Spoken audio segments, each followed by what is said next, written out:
All right, let's try that again. Howdy. That's better. One more time. Howdy. Very good. All right. See if we get any stragglers outside coming in. We're gonna make sure we stay on time today because we've got this incredible tour this afternoon, and we really have to be on time for that. Just the logistics of getting everybody around. So this morning we're here at the amazing Rellis campus. You heard Henry talk about that yesterday morning, and part of the idea here is to acquaint you with some of the resources here. When you partner with A&M, you're partnering with a much bigger thing than just the ITEC. To tell you a little bit about the Rellis campus, and in particular the Bush Combat Development Complex that's here, is retired Major General Timothy Green. He is the director of the Bush Combat Development Complex here at the Rellis campus. Tim? Thanks. Howdy. All right. Are y'all still asleep? All right. We'll try it again. Howdy. Okay, so that's one of the things we do here at A&M. So on behalf of Chancellor John Sharp, I want to welcome you all to the Rellis campus. And what is exciting to me about ITEC, ITEC 2024 specifically, is this fits everything the Chancellor has envisioned for Texas A&M University System. It's about identifying problems that can be solved with partnerships at the federal, the state, the local, academic levels, industry. Everybody's coming together to solve a problem. And this is what the Chancellor really expects all of us to be a part of in the university system. So I'm glad you're here. It's exciting for us that you are here to do that. As he became the Chancellor of the system, he envisioned several things. One is this idea of we've got to work together and increase our partnerships. And so this was the old Bryan Air Base. For those who've been on that for a long time, this is literally, if you drive around, you think this looks like an old air base. It is. And so you would see some history to that, and you would see that we've had a long presence out here. But he wanted to leverage that, the space and the resources out here. And so when y'all heard yesterday about 8 universities or 11 universities in the Texas A&M University System, every university is represented out here. And some of those new buildings that you saw when you drove into the campus, you came in that entrance, you saw some new buildings. You can get a degree from Texas A&M University Corpus Christi or West Texas A&M University out at these locations if you don't want to go all the way to the other places. So there's a physical presence of those universities as well as Glenn Community College here locally.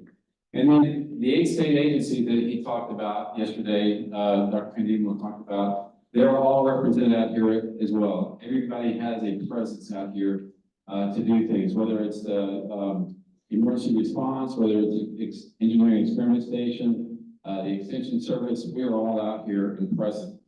And what this does is it gives us I don't want to call it a playground, but it's kind of a playground. The idea was to make investments out here that address applied research challenges. So we do a lot of fundamental research on the main campus on the university. But if you need to go to scale, if you walk into a high bay over here, you can see that we can build a bridge at scale and break the bridge inside a lab. You can't do that in a fundamental course on campus. You'll go see the Bush Combat Development Center this afternoon, or the complex, and we can do things at a scale that others can't do. So it's about focusing our energies and taking fundamental research out of the laboratories and bringing them out here to do applied work. What y'all are working on is applied work. It's very much applied in solving national problems. So that's the program for the day, and that's why we think this is so important. And then as you think about how the investment, how does the state decide where to invest? With the state agencies, the power of the state agencies mean those agencies their purpose is for the economic development of the state, workforce development of the state, and then the academic diversity across the state as well. And so with that as a foundation, the state of Texas invests in these state agencies, including the Bush Combat Development Complex, to help us have the resources and the capabilities so that you can use our platforms to help solve your challenges, right? And so when you go out to the Bush Combat Development Complex, you'll see a complex that's had $80 million from the system to build a research integration center that you're going to tour later today, but also the innovation proving ground and the band facility, ballistic aircraft and materials test range. $50 million of that came from the state, about $12 million, or it's now $16 million from the federal government. and then some money from the system, right? All designed to go in and create capabilities to be leveraged.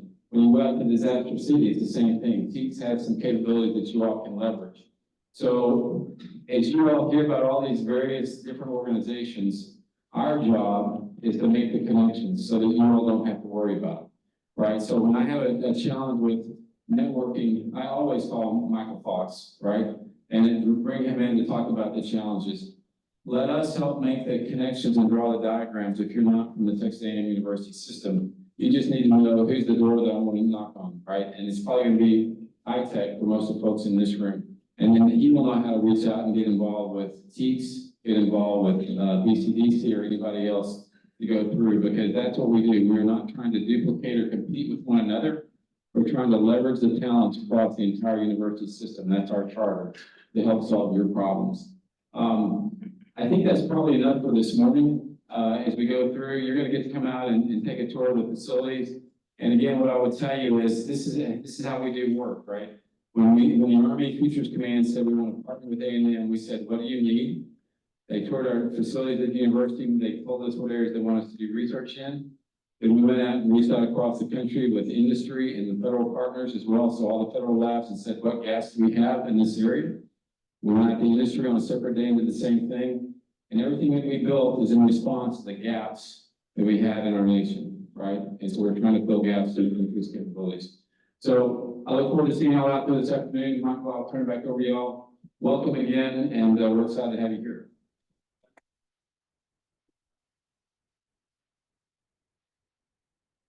Tim made a really good point about at scale, and we talk about relevant and realistic distances and environments out at RELIS. So if you are looking at what does communication look like in a police vehicle traveling 100 miles an hour down the road, we can do that with the runways. If you're looking at what does it take when you're in an austere environment with no cellular coverage and all kinds of scrub around, and how do you set up a remote wireless bubble?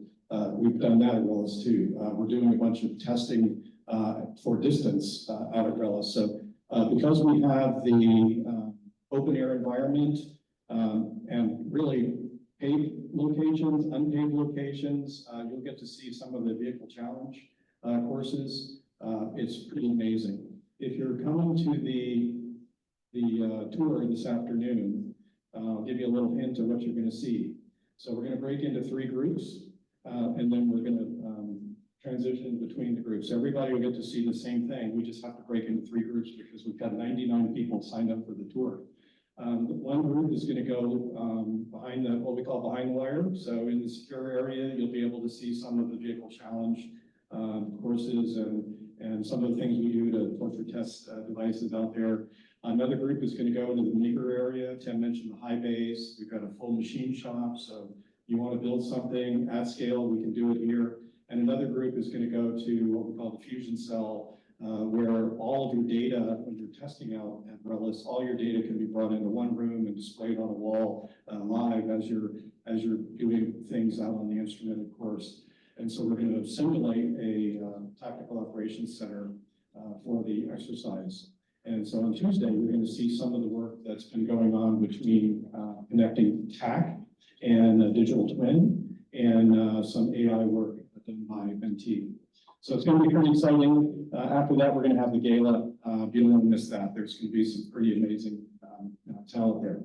So we're going to start off today with our first panel, and that is end-to-end communications for NG9 1-1. And I want to invite our panelists up here. We'll start off with Brandon Abley. Where's Brandon? Come on out. And Ryan Checkmeyer. Come on out. And Butch Courier. And Fabricio Velez. Come on up.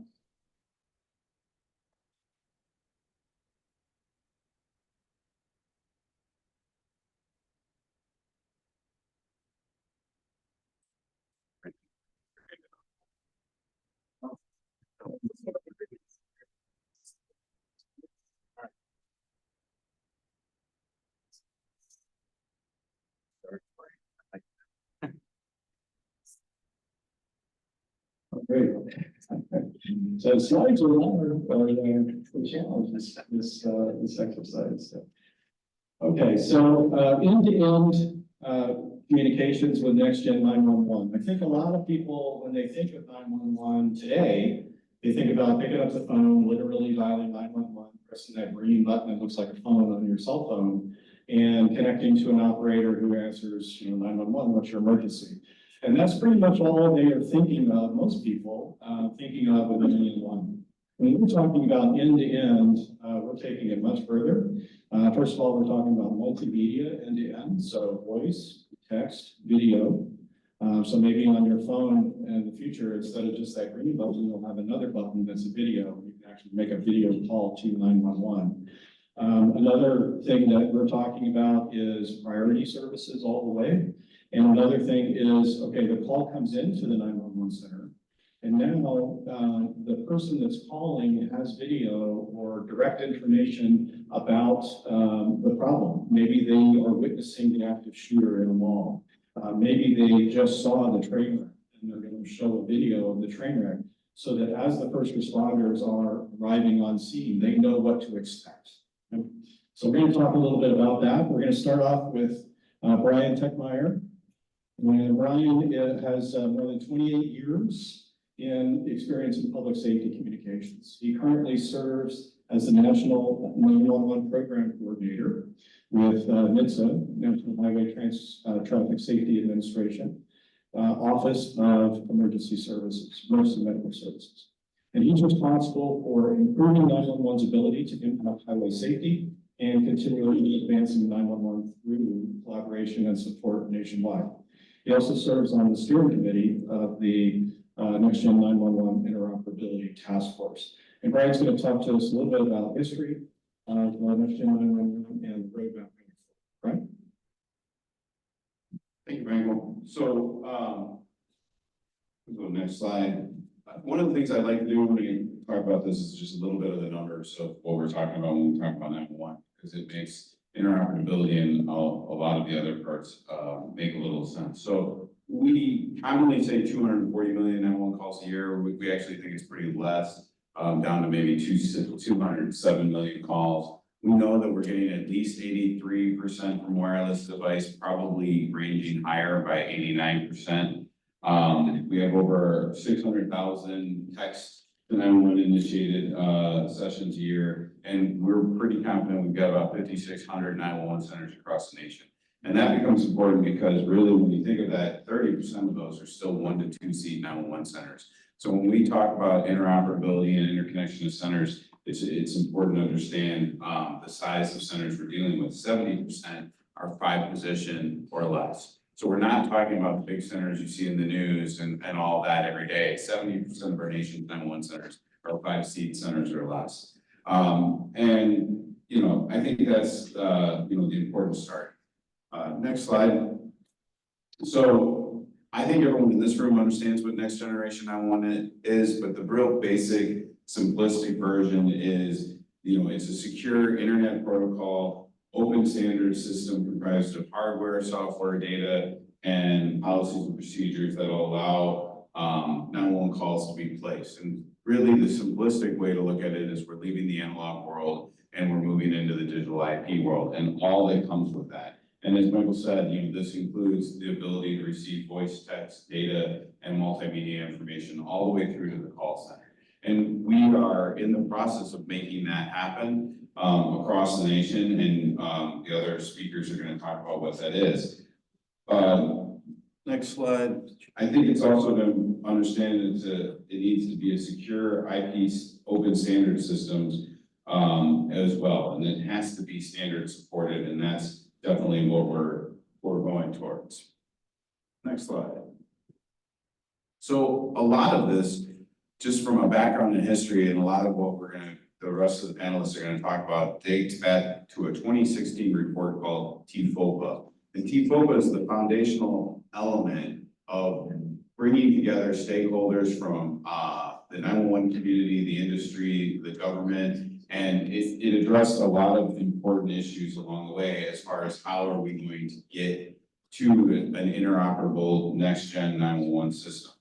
And there were 3 major takeaways from the report, on the next, get those on the next slide, an optimal approach to cybersecurity, an approach to implementation at the PSAP level, and then of course, resource allocation for the PSAPs. And embedded within those reports was the need to create a way to test and understand that.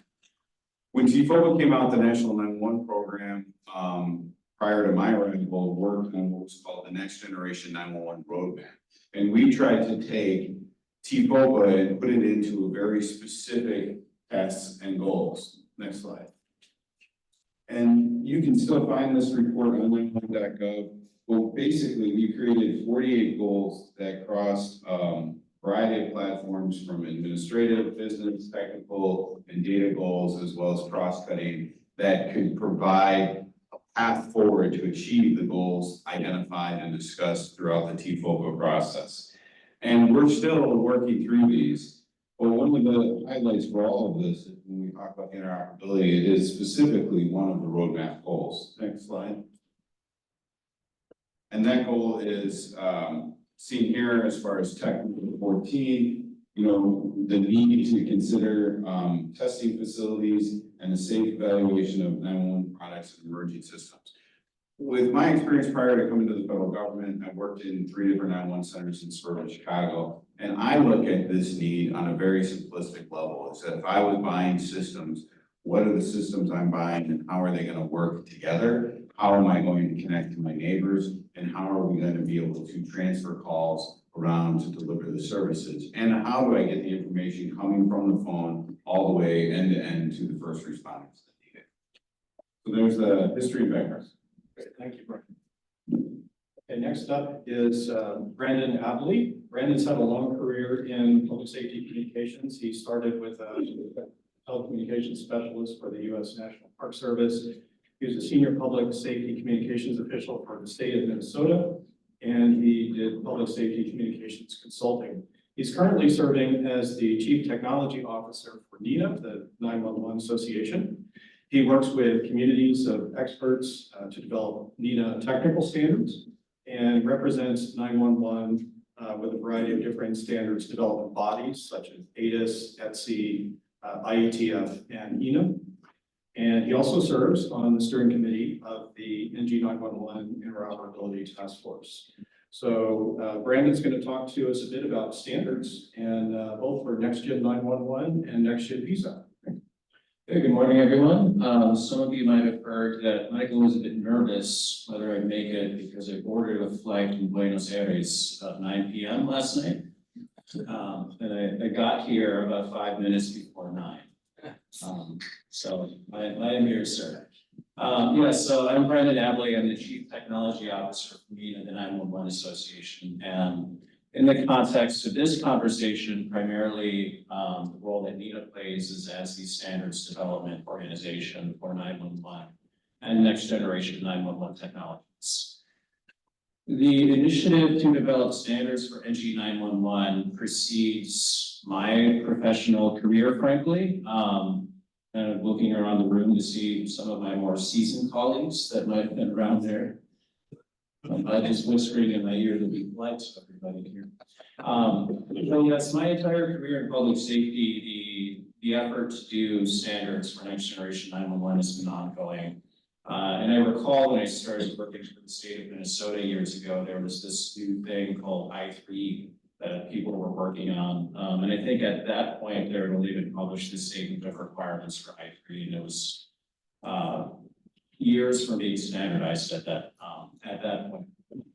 So right now we have the I3 standard in its 3rd major version. That'd be 3.1E, I believe is the most current version of the errata.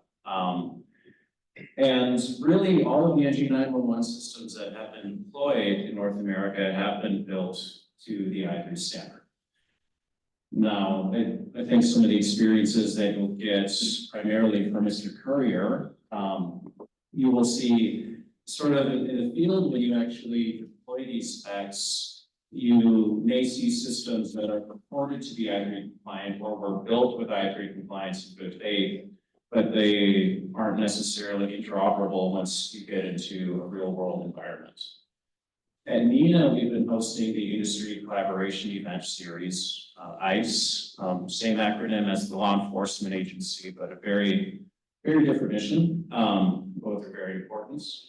But the NENA ICE series has been going on for well over a decade, roughly annually. And at the ICE series, we get the vendors in the community together to test their implementations against each other in a laboratory. Now, even the results that we see in the laboratory environment at ICE and the results that Mr. Courier sees in his own laboratory and the results that we see between major implementations when they have interoperability projects are not necessarily all consistent. So there was demand throughout the industry going back several years prior to the formation of the NG9-1-1 Interoperability Task Force that myself and my colleagues will be talking about, to have some sort of a conformance test program for the NG9-1-1 standards. Principally the I3 standard, Mr. Fox had mentioned the NG-PSAP standard. There really are well over 100 specifications that are actually involved in an NG9-1-1 system. We refer to I3 as sort of the crown jewel that this Interop does. But there was demand for a conformance test program for quite a while. NENA put out an RFI prior to me ever working for NENA. I observed that from the outside, so there was some interest going back then. I think it might have been published in like 2015 or something like that, or was that later? Prior to 2020 at least. And then after that, NENA was looking at standing up a conformance test program itself. And that was just in the planning stages, and some other industry forces and frankly, government funding became involved. And we kind of organized around this new initiative to build a conformance test program for public safety. That is something that primarily Texas A&M is the program executor for right now. So we got together in the NG9-1-1 Interoperability Task Force to get the stakeholders together to advise on this program and to make sure that everyone's needs were met in a way that was satisfactory to all major stakeholder groups. NENA is really proud to have been a founding member of the NG9-1-1 Interoperability Task Force. I myself personally sit on the steering committee as a founding member and on the governance committee. So with that, I haven't prepared any slides, but I think this might be a good segue. Fantastic. Thanks. Next up is Budge Courier. Budge has over 30 years of communications experience. He's served with the California Office of Emergency Services since 2011. Currently, he's the Assistant Director for Public Safety Communications, where he leads a team of over 400 professionals responsible for the statewide public safety radio system, the microwave network, the 911 system that supports 438 PSAPs and 27 million calls per year, the 988 system, and the emergency communications system. You're also president of NASDA, is that right, Budge? Past president. Past president, so okay. He's the chairman of the steering committee for the Next Gen 911 Interoperability Task Force. And he's also the leading fashion consultant for 911. So Budge is going to talk to us about that task force that we've been mentioning and what they're doing, what they're up to, and why it matters. Go ahead. All right, thank you. So if you're not aware, each state has a 911 administrator. So, and we all belong to an organization. 49 of the 50 states have a representative. If you're wondering the missing state, it's Mississippi. It's not because they weren't invited, they just haven't showed up. And then there's a number of DoD partners, everything. What this group does is focuses on, from a practitioner perspective, so the great work that Brandon does in developing the standards, and that Brian does in writing the roadmaps and path forward in these projects like TAMUS, we're the ones who have to implement it all. So that's really our focus, is from the stakeholder perspective. We, again, as Brandon said, really see the desperate need for interoperability testing, not only interoperability testing, but conformance testing down to the component level. And so we're a participant in the Interoperability Task Force. We formed the steering committee, and then I think one of the first meetings, they unanimously selected me as to be the chair, much to my own chagrin. So that's why I'm sitting in the role I'm in. We really want to emphasize that this effort is a stakeholder-driven program. And the goal is to make sure that what we buy as practitioners, when we deploy it in the field, it is interoperable. And obviously, there's a huge gain for the vendor community, so you don't waste all those project management and testing and development efforts to figure out how to have these systems talk to one another after you've sold the product. And so that's really what we're setting at in this process. The goals are behind me on the screen. We do have a website. There's a ton of information. But what I'd like to do next is walk you through why this is not just a simple, why can't we do this in 6 months, right? This is going to take some effort and some work and collaboration from all of us. So if you go to the next slide, you're going to see a bunch of acronyms. So this graphic shows you at a high level all of the different components and functional elements that are involved in getting a 911 call from the carrier ingress side all the way delivered to the PSAP where it's answered by the 911 call answering equipment. And these are all of the terms that are involved. I'm going to walk you through a scenario as to how these things interact with one another, and then you'll get a better sense of sort of the testing that's involved. So you go to the next slide. I'm probably going to have to stand up because you're going to see some things moving. And then I'm just going to say that you're going to have to hit next about 25 times. So wait, stop, don't go so fast. I'm going to walk them through it. All right, so when the call comes in, it hits this border control function. So this is an IP network, and then it hits this ESRP routing. This is going to need some information to make some decisions, namely location.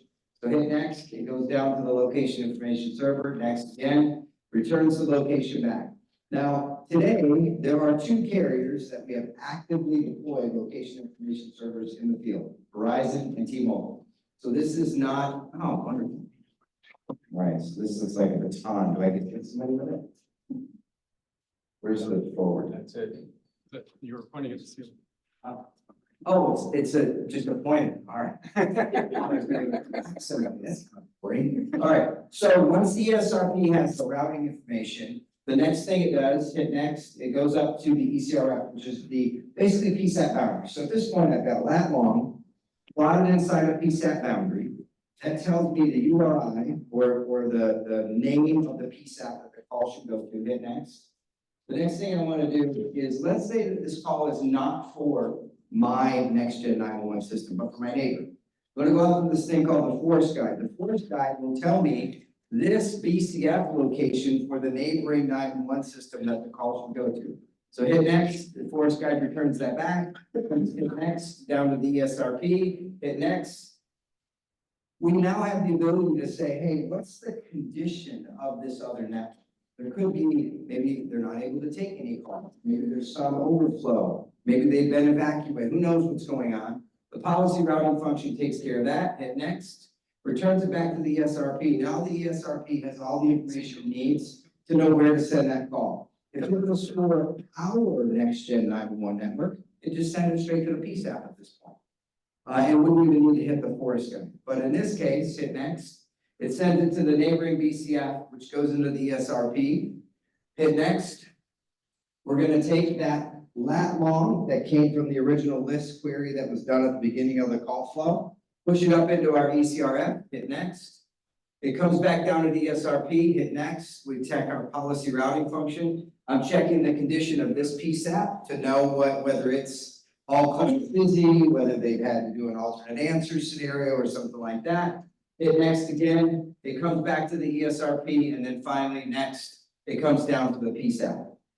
This is how 2 next-gen 911 systems would be interoperable with each other. And so you can see the number of components and functional requirements that have to be tested in order to make something like this a reality. Now, it is possible because in California, we have 4 next-gen 911 service providers, and this exact scenario is what we're doing live today in California, so it can be done.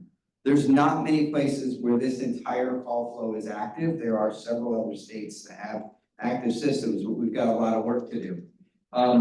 And so when we hit next again, what gets delivered to the PSAP then is obviously the headers and information associated with that SIP session, but also the media payload, which could be, and today is audio, but in the future, to the point that was made earlier, could be photos, videos, whatever that you want. Nothing needs to change in this scenario other than standardizing on the ingress side what you're sending into the system. And today we have a standardized audio codec that we're using to bring information to the network. Hit the next slide. This is what the NG9-1-1 task force is attempting to do. So we're on the steering committee, 3 of us up here, and our goal is to work ourselves out of a job so that we form an actual governance structure that would oversee this entire process. So right now, this is where we're at in the flow. So what you see is this governance body up here in the blue box. The model has been fully defined and vetted through all stakeholders. About 100 and some different individual people have looked at that. Eventually, we'll have developers. Some of that work is going on now with a partnership between DHS, S&T, and Texas A&M to develop actual code for the testing. Obviously, the vendors have a huge part in this, but they'll take those publicly available scripts, test their code to make sure they're compliant with what's written by the developers. The standards bodies are informing this entire process. Once you've got a script and you validate it as a vendor that you're compliant with that standard, you would then submit to an approved test lab. Obviously, Texas A&M is looking at scanning up what does a test lab look like, how does it function, what are the pieces of it, and all of that. That's part of the current project. And then they would send those results off to a certifying body that would say, yes, you followed the right procedure, everything that you've done is valid. And then we would post those results on a website so you know which vendors have gone through this compliance process. Right now, we're in the process of trying to stand up this governance body. We're going to be developing requests for information to solicit input from potential governance body organizations that could serve that role. And we've got a lot of work ahead of us. I mean, I'm thinking it's probably going to be a year or two before we have much of what all of us want. In the interim, the next step that you're going to see from us, and we've been working together to develop this, is to produce scripts that we agree are compliant with the standard. So at least you can see a SIP session back and forth to say, hey, we think this is conform with the standard. It's what's needed to properly develop the scripts, and that's kind of where we are in our process. Again, this is live at places around the country, but we can't guarantee it's 100% compliant with the standard. We know it is interoperable. We know it does work. So we're trying to take those next steps. All right, turn it over to you. Thank you, Budge. Next up, Fabricio Velez. And I do say, Budge, you just had so much color to the stage. So next up is Fabricio Velez from InDigital. Fabricio also has over 10 years, 10 decades. Let me try that again.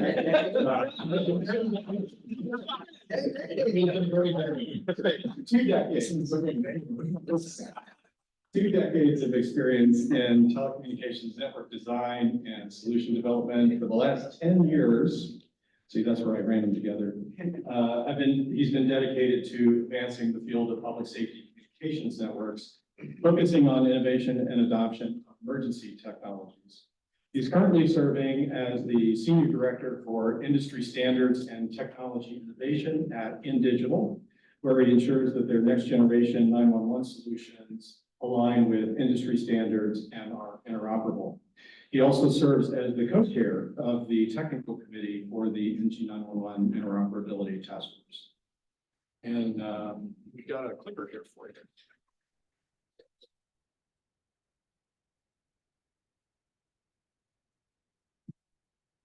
Good morning to everyone. So now it's a good segue that what was indicating, there is so much going on at the NG9-1-1 network, or ITEC is one of the 911 system service providers, and obviously we have gone a lot of work to take us closer and closer to that end goal of NG9-1-1. Now I'm going to be a little bit the bad guy here because we don't have NG9-1-1 yet, and it's the end mission, which is that multimedia end-to-end voice, video, data, pictures, etc.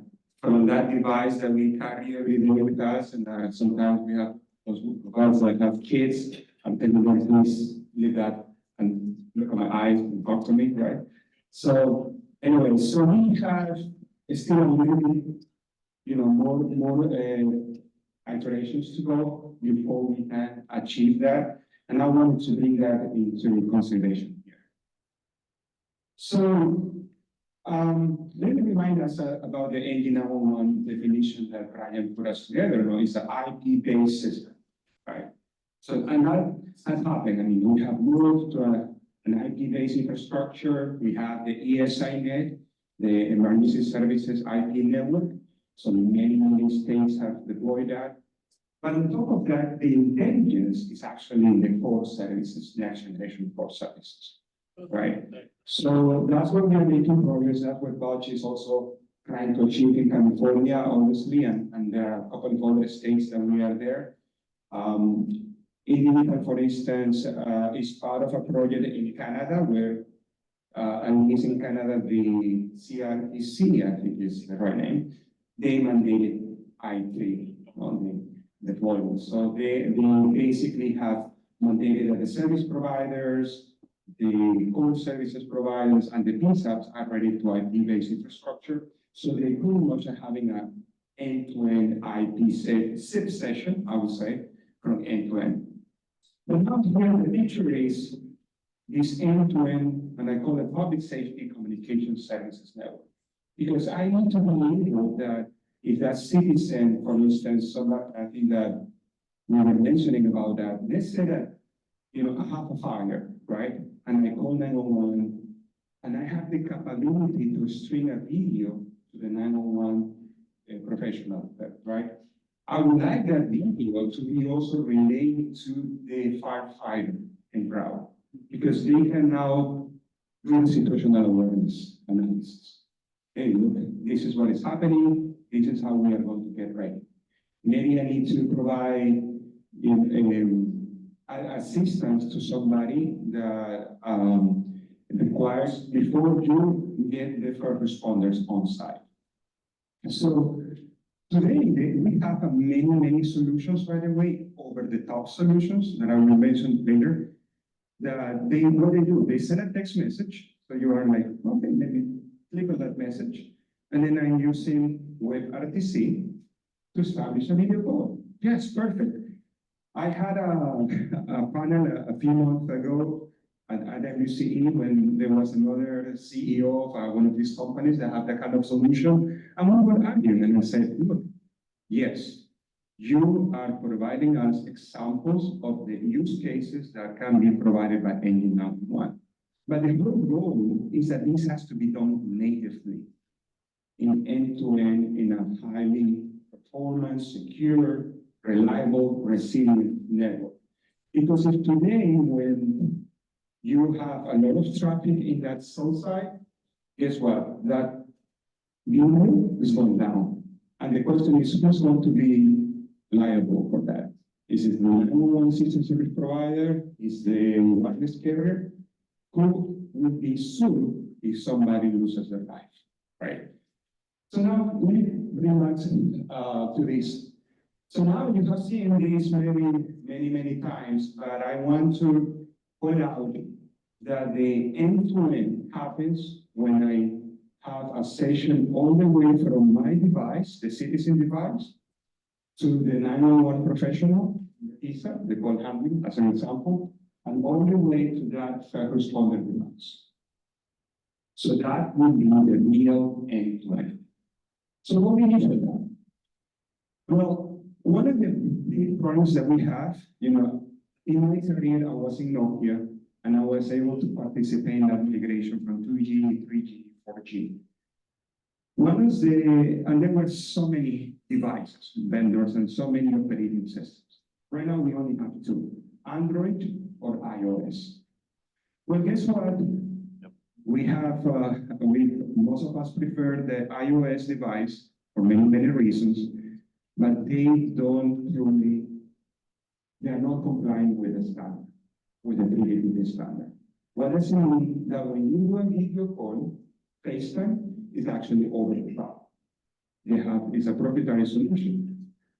Ideally, everybody should have followed the GSMA IR.94 because that's the native video over 4G.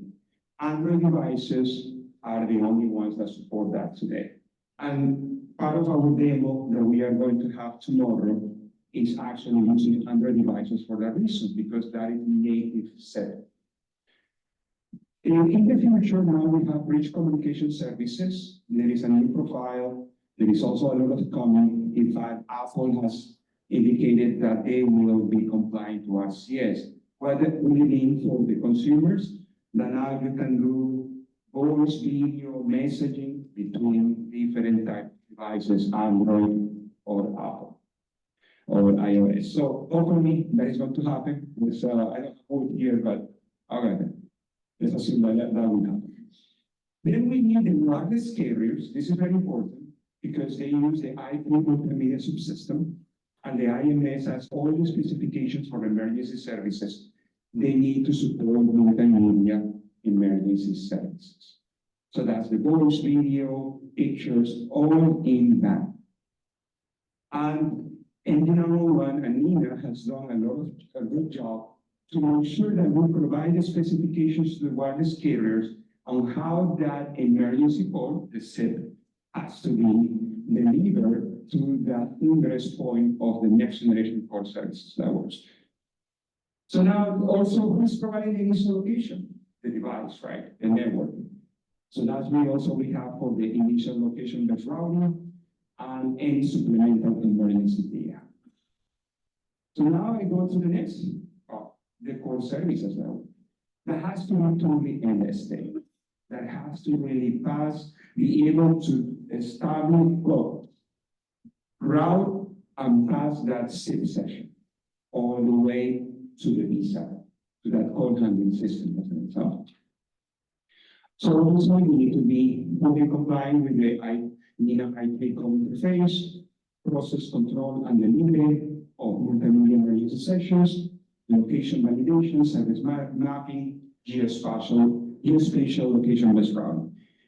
Again, we have another company out there that has been delivering everything over the top. Again, it was needed because we took a little bit of time so that the wireless carriers can now deliver the inbound location. We have a T-Mobile and Verizon ahead in that aspect. The next one is very important, and that's why we have now the NG-PSAP standard that is under the works. We need to make sure that that PSAP really is also IP-based infrastructure that is capable of consuming that SIP call. Therefore, it has to be compliant with the I3 call interface, multimedia emergency services location, and this is where the PSAP or the ECC is really the broker here, because that's where we are going to get all this influx of information, and we need to process, analyze it, and create actionable intelligence that we have to share in real time with the first responders. So there is a lot of work, and not just in the underlying connectivity, but all those applications on top that can be able to consume that information and be able to exchange that actionable intelligence. But the next thing is, how do I deliver this to the first responder? Yes, traditionally we have been using LMR, now we have using critical push-to-talk. But the truth is that we have, again, 4G, 5G networks available for our first responders. So we have another standard in NINA, also about the interconnection and interoperability between NG9-1-1 systems and the public safety program networks.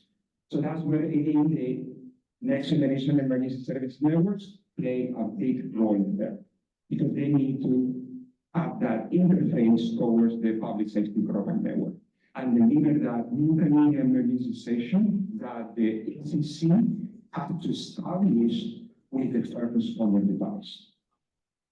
So that's where the integration and interoperability really happens. Finally, same as the previously, I need to have GSMA IR94, I need to have in the future RCS, so that I can also provide that multimedia emergency services capabilities to the first responders.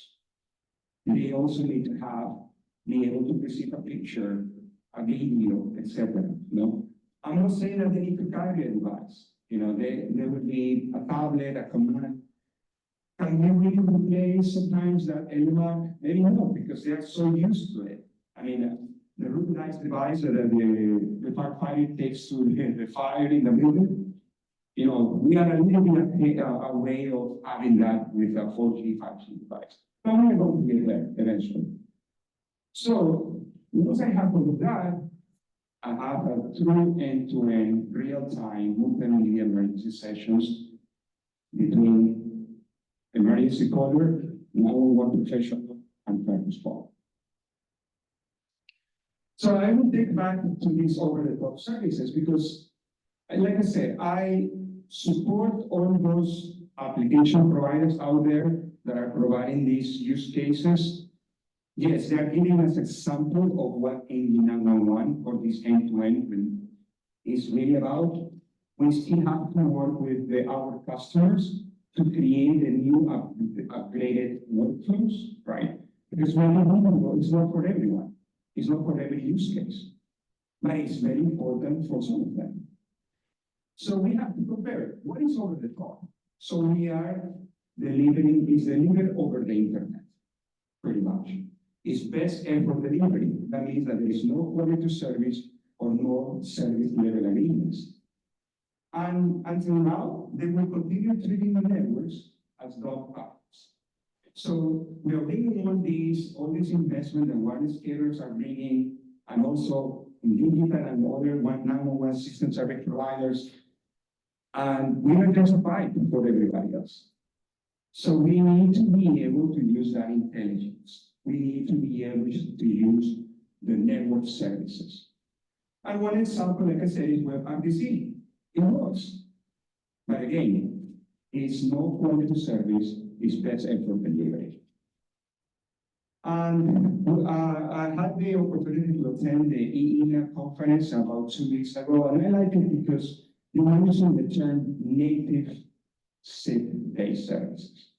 So they were using native RTP.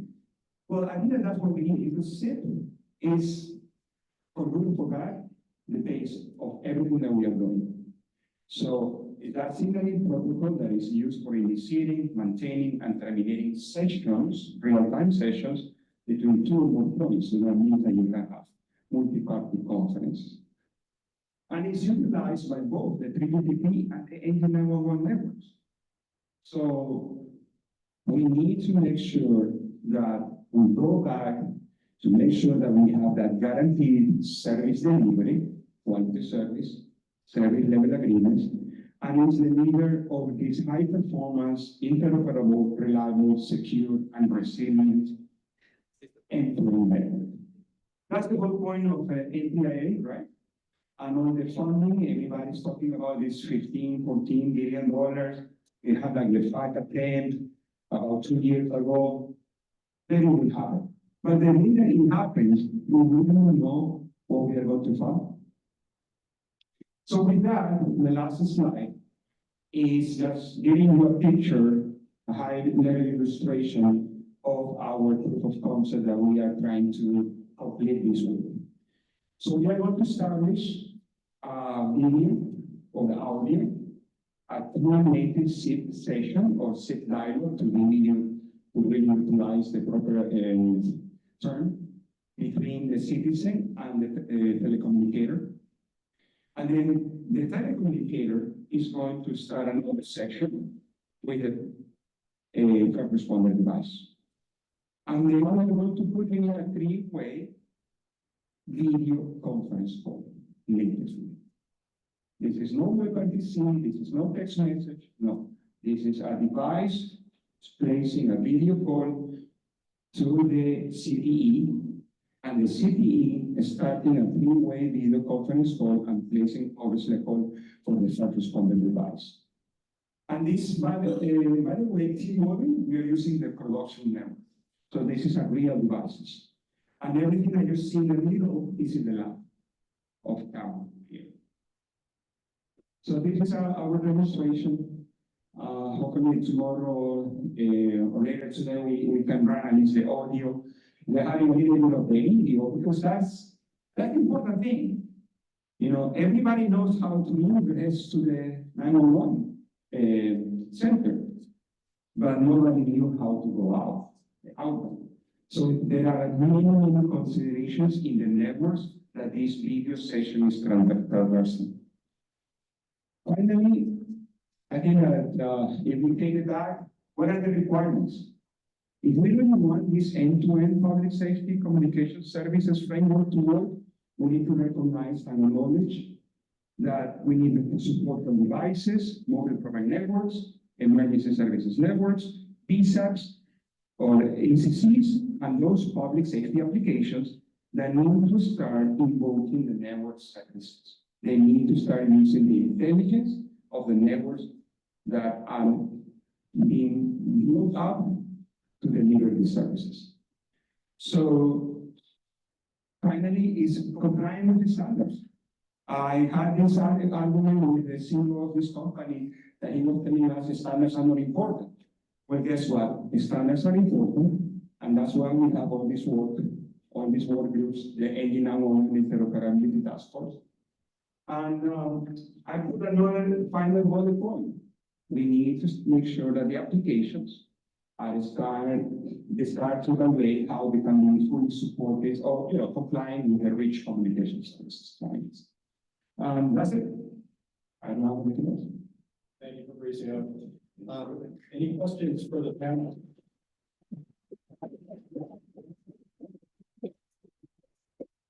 Any questions for the panel?